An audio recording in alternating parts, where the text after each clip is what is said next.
Karibu tena mpenzi mwanafunzi wa Yesu Kristo, disciple of Christ, katika kipindi kingine. Hiki ni kipindi cha pili cha mfululizo wa namna ya kutembea na Mungu katika majira ya mwisho, mfululizo ambao tumeuanza tarehe 1 mwezi wa 12 jana.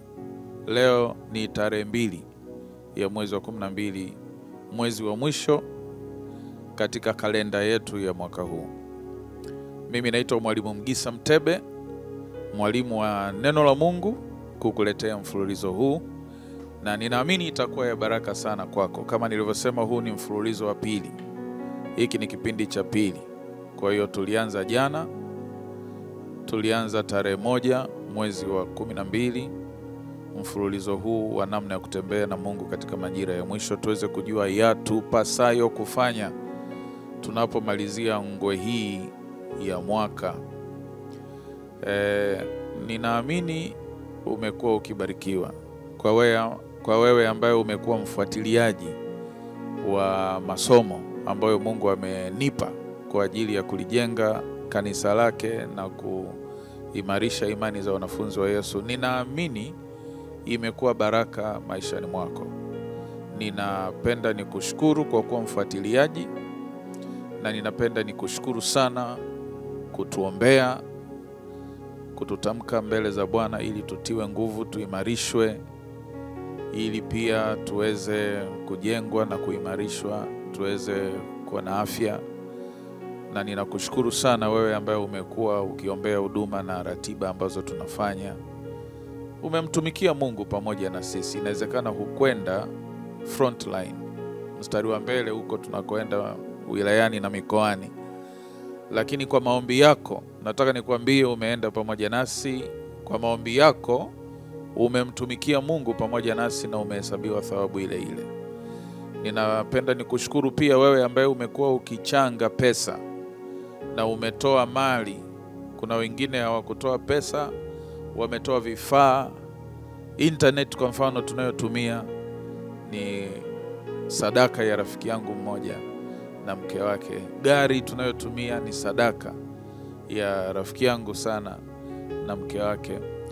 You see, kwa hiyo kuna wengine mmechanga fedha, kuna wengine mmetoa mali, kuna wengine mmetoa muda, mlikuja mkajitolea kufanya hiki na kile, na Mungu amekuhesabia thawabu. Wote kabisa, wote ninapenda nichukue fursa hii kumshukuru Mungu na kukushukuru na wewe pia kumtumikia Mungu pamoja na sisi katika ngwe hii.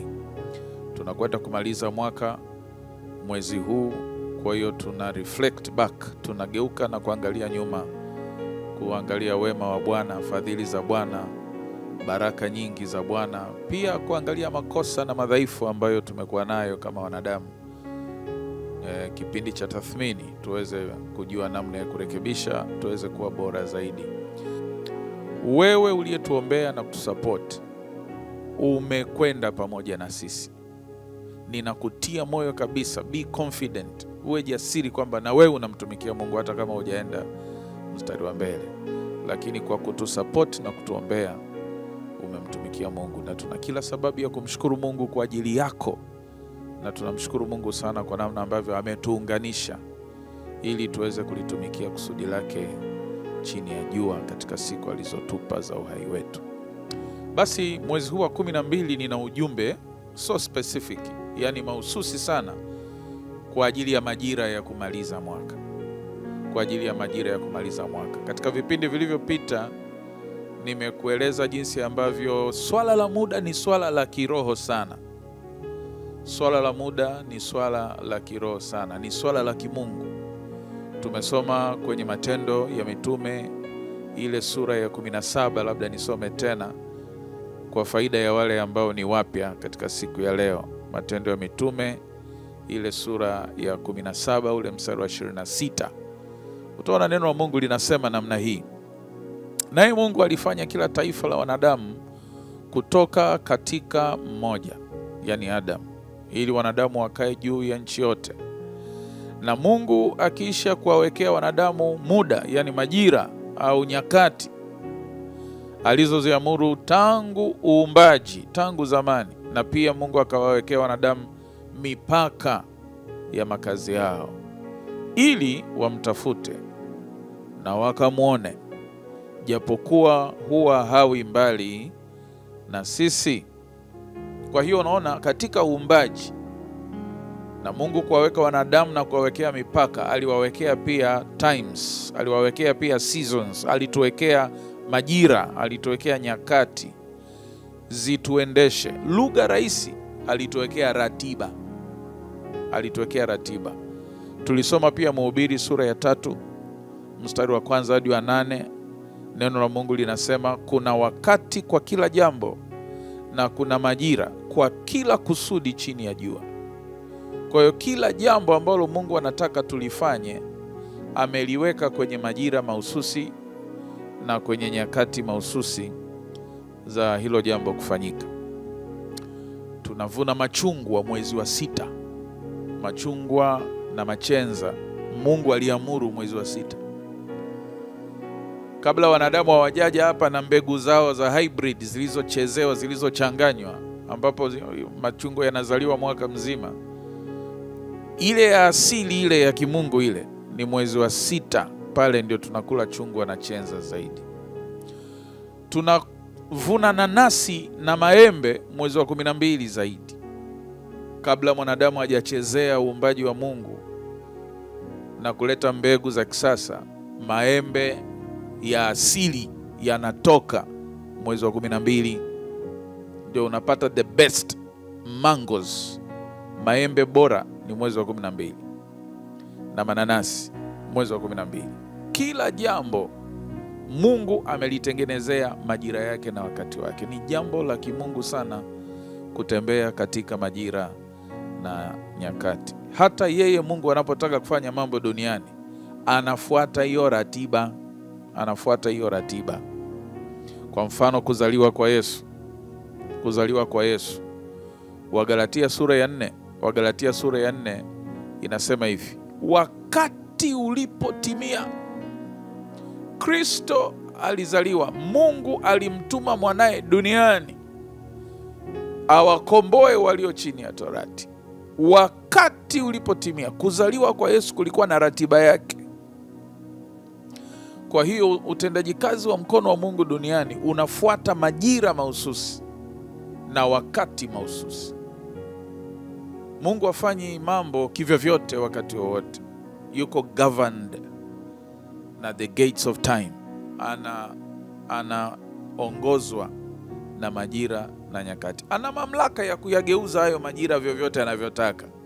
Tutaona katika kipindi kinachokuja kwamba Mungu ana mamlaka ya ku-adjust times, kurekebisha majira na nyakati. Hatawaliwi na majira, lakini aliamua kutembea na majira aliyoyaweka yeye mwenyewe duniani. Kwa hiyo mimi na wewe, ili tuweze pia kufanikiwa na kustawi katika siku ambazo Mungu ametupa duniani, yatupasa kujua majira na namna ya kutembea katika hayo majira, au mambo ya kufanya. Mambo ya kufanya katika majira ambayo Mungu ametupa. Na kila jambo lina mwanzo wake wa majira na lina mwisho wake wa majira. Kuna mwanzo wa mwaka na kuna mwisho wa mwaka. Mwanzo wa mwaka kuna mambo yake mahususi ya kufanya ili mtu afanikiwe. Mwisho wa mwaka kuna mambo yake muhimu ya kufanya ili mtu afanikiwe. Na nilikupa mfano katika kipindi kilichopita jinsi ambavyo Mungu aliwaongoza wana wa Israeli mambo ya kufanya kwenye mwezi wa kwanza wa mwaka wa kalenda yao walipokuwa Misri. Wachinje kondoo, wasimtokose, wambanike, damu yake waipake kwenye milango, na yale yalikuwa ni maelekezo ya kuwatoa katika nyumba ya utumwa. Na nikakuonyesha ilifanyika siku ya 10 ya mwezi wa kwanza. Siku ya 10 ya mwezi wa kwanza Israeli walianza mchakato wa kutoka. Tunaita exit. Siku ya 10 ya mwezi wa kwanza kwa Israeli ni exit. Na tukaangalia Joshua sura ya 4 mstari wa 10. Biblia inasema siku ya 10 ya mwezi wa kwanza walivuka Jordan, wakapiga kambi Gilgal mashariki mwa Jericho, wakakanyaga nchi ya ahadi kwa mara ya kwanza. unabii wa miaka 400 ukatimia siku ile. Ilikuwa ni siku ya 10 ya mwezi wa kwanza, mchakato wa kuimiliki nchi ukaanza. Hiyo sio bahati nzuri, hiyo sio bahati mbaya. Siku ya 10 ya mwezi wa kwanza ni siku ya kutoka kwa Israeli, na huwa tunasherehekea pamoja nao dunia nzima kukumbuka Pasaka. Siku ya 10 ya mwezi wa kwanza ni entrance, ni siku ambayo waliingia katika ahadi ambayo Mungu aliwapa miaka mingi baba zao. Utendaji kazi wa mkono wa Mungu duniani uko governed, unaratibiwa na majira na nyakati alizoziweka Mungu mwenyewe duniani. Kiwango cha ushindi wa maisha yako na kwangu ni kama tutajua kusoma majira na nyakati. Ndio maana Yohana 16:13 inasema Roho Mtakatifu atawapasha habari za mambo yajayo. Mwe na maandalizi, msishtukizwe, na yatupasa kuomba ili tusishtukizwe. Roho Mtakatifu atatupasha habari za mambo yajayo. Yohana sura ya 16 mstari wa 13. Na tuliona katika Israeli kwamba kulikuwa na watu wa kabila la watoto wa Isakari waliokuwa na uwezo mkubwa wa kusoma majira na nyakati na kuwashauri viongozi wa Israeli na viongozi wa makabila mambo ya kufanya katika nyakati hizo. Kwa hiyo tunakwenda kulitazama jambo la utendaji wa kimungu duniani kupitia majira na nyakati, ili tuweze kujua na sisi yatupasaye kufanya katika majira haya na nyakati hizi. Tunapomalizia mwaka, yako mambo ya kufanya ili uweze kuanza msimu mpya au mwaka mpya kwa ubora, kwa ushindi, na maisha yako yawe ya ufanisi katika majira ambayo Bwana anakupeleka. Kwa mfano, siku Mungu anajitokeza kwenye hekalu, wakati kuhani Zekaria, utaipata habari hii vizuri katika kitabu cha Luka mtakatifu, ile sura ya kwanza. Unaweza kuanzia ule mstari wa ngapi? Mstari wa 39. Sura ndefu kidogo, inaenda mpaka mstari wa 80. Utapata habari jinsi ambavyo kuzaliwa kwa Yohana Mbatizaji, aliyetakiwa kuwa mtangulizi wa Yesu Kristo, kulitaka kupata mushkeli kidogo, kwa sababu baba yake anaitwa kuhani Zekaria, aliyekuwa amemuoa mwanamama anaitwa Elizabeth. Hawa walikuwa baadaye walezi wa Mariamu, mama wa Yesu. Alipokuwa mjamzito Mariamu, na akamweleza Yusufu kwamba ni mjamzito, Yusufu alipokuwa ametingishika kidogo na akawaza kumwacha, malaika akatokea kumwambia, usimwache Mariamu, mimba yake ni kwa uwezo wa Roho Mtakatifu, atazaliwa mwokozi wa ulimwengu kupitia yeye, mtamuita jina lake Yesu. Biblia inasema wakati fulani hapo katikati, Mariamu aliondoka kule kwao, akaenda kutunzwa kwa kina Elizabeth, ambaye alikuwa mama wa Yohana Mbatizaji. Alikuwa mke wa kuhani anaitwa Zekaria. Sasa kuzaliwa kwa Yohana Mbatizaji kulikuwa lazima, ili kutangulia kutengeneza njia kwa ajili ya kuzaliwa kwake Yesu Kristo.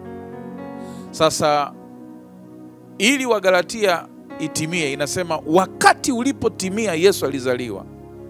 Ina maana Yesu alizaliwa kwa ratiba mahususi ya wakati, lakini Yesu asingezaliwa kwanza mpaka Yohana awe amezaliwa. Kwa hiyo ilibidi Yohana azaliwe kwanza ndipo Yesu azaliwe. Sasa kuzaliwa kwa Yohana kidogo kulitaka kuleta mushkeli, kwa sababu wazazi wa Yohana walikuwa wazee, kama vile Ibrahim na Sara walikuwa wameshapita ule umri wa kupata mtoto, lakini bado Mungu aliwawezesha kupata mtoto uzeeni ambaye aliitwa Yohana. Ile taarifa kwamba watapata mtoto kidogo ilimtingisha baba. Alipoambiwa, na utaenda kusoma mwenyewe Luka sura ya kwanza, baba alipoambiwa na malaika kwamba utapata mtoto katika uzee wako, Elizabeth mke wako atachukua mimba, yule kuhani Zekaria alisita kukubali, na alipotaka kusita zaidi, malaika akamwambia, sasa utakuwa bubu, maana ni kama una sita kupokea neno la Bwana. Kwa lugha nyingine, unataka kuchelewesha ratiba. Kuzaliwa kwa Yohana kumepangwa mbele ya ratiba ya kuzaliwa kwa Yesu. Wewe ukisita ukaleta mushkeli kwenye kuzaliwa kwa Yohana Mbatizaji, utaharibu na ratiba ya kuzaliwa kwa Yesu ambayo imeshapangwa. Na kuzaliwa kwa Yesu kumewekwa kimkakati, kwa sababu siku zake duniani zimehesabiwa mpaka kifo chake. Ukichelewesha kuzaliwa kwa Yesu kwa kusita kwako kupokea uzazi wa Yohana, utachelewesha mpaka kifo cha Yesu, ambacho ratiba yake ilishapangwa kabla ya kuwekwa misingi ya ulimwengu. Ndio Biblia inavyosema kwenye Yohana Mtakatifu, Ufunuo wa Yohana sura ya 13 mstari wa 8. Neno la Mungu linasema, mwana kondoo wa Mungu, yani Yesu, aliyechinjwa kabla ya kuwekwa au tangu kuwekwa misingi ya ulimwengu. Kwa hiyo ratiba ya kifo cha Yesu imeshapangwa. Tarumbeta itapigwa, malaika watatangaza, ufalme wa dunia umekwisha kuwa ufalme wa Bwana wetu na wa Kristo wake. Ufunuo 11:15. Hiyo sherehe imeshapangwa, itafanyika Ijumaa jioni saa 6 mpaka saa 9. Akikata roho tu, dunia yote itatingishika, miamba itapasuka, nguvu za mbinguni zitatingishika, na malaika atapiga baragumu au tarumbeta. Ufalme wa dunia umekwisha kuwa ufalme wa Bwana wetu na wa Kristo wake. Sasa hiyo ratiba imeshapangwa ya kurudisha ufalme wa Mungu duniani kupitia msalaba au damu ya Yesu Kristo. Hiyo ratiba ya kifo cha Yesu inategemea sana ratiba ya kuzaliwa kwa Yesu, maana zile siku zimeamriwa. Biblia inasema walipotaka kumuua Yesu, walipotaka kumtupa kwenye korongo pale hekaluni, wakapigwa, kupoozwa mikono, wakamwachia, hawakuweza kufanya lolote, akapita katikati yao akaenda zao, kwa sababu siku zake zilikuwa hazijafika. Kifo cha Yesu kimepangwa mpaka siku yake. Sasa endapo hizo siku zimehesabiwa, lazima tuzingatie kuzaliwa kwake. Tarehe ya kuzaliwa itaamua tarehe ya kifo. Wewe uliyetakiwa kuwa mtangulizi, kumleta mtangulizi, yani Yohana, hautakiwi kusita, kwa sababu ukisita tu utachelewesha kuzaliwa kwa Yohana, na utachelewesha kuzaliwa kwa Yesu, na utachelewesha ratiba ya kifo cha Yesu. Hilo jambo hatuwezi kukubali. Ratiba hii imeshapangwa kabla ya kuwekwa misingi ya ulimwengu. Kwa hiyo ili usije ukaongea kusita, tunakufanya bubu.